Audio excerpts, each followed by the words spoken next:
నమస్తే friends, I'm Swarooparani Balamurugan energy crystals నుంచి. ఈరోజు మనం ఎమెథిస్ట్ గురించి తెలుసుకుందాము. దీంట్లో ఇది బ్రెజిల్ ఎమెథిస్ట్, ఇది ఆఫ్రికన్ ఎమెథిస్ట్ అనమాట. ఇట్లా మనకు చాలా చోట్ల నుంచి కూడా వస్తూ ఉంటాయి. కాకపోతే వీటిలో ఎక్కువగా మినరల్ కాంపౌండ్ హయ్యర్గా ఉంటుంది, మెయిన్గా జింక్ కాంటెంట్ ఎక్కువ ఉంటుంది అనమాట. అందుకని చెప్పనేసి అని మనం బ్రెజిల్ నుంచి వచ్చింది కానీ లేదా ఆఫ్రికా నుంచి వచ్చిన ఎమెథిస్ట్ని కానీ మనం వాడుతూ ఉంటాం.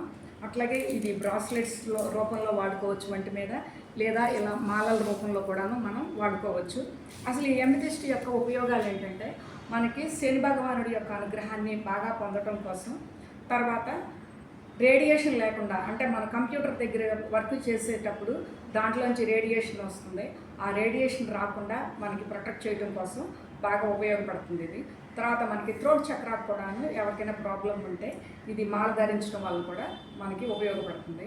ఎవరికైనా పితృకర్మ మాతృకర్మ దోషాలు ఉంటే వాటి నుంచి క్లియర్ అవ్వడానికి కూడా మనం ఈ మాల ధరించడం కానీ లేదా ఆ బ్రాస్లెట్ని ధరించడం కానీ చేయటం వలన మనకు ఉపయోగపడుతుంది.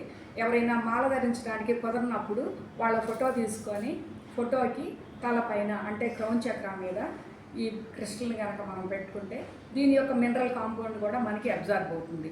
లేదు అనుకుంటే మనం నిద్రించేటప్పుడు మన మంచం దగ్గర తలవైపుకి ఏదైనా ఒక బౌల్లో పెట్టుకొని స్టూల్ మీద పెట్టుకొని కూడా ఈ క్రిస్టల్ని పెట్టుకోవడం వల్ల దాని నుంచి నిరంతరం ఒక ఎనర్జీ వస్తుంది. కాబట్టి ఈ క్రౌన్ చక్ర ద్వారా ఆ ఎనర్జీ మనలోకి వెళ్తుంది.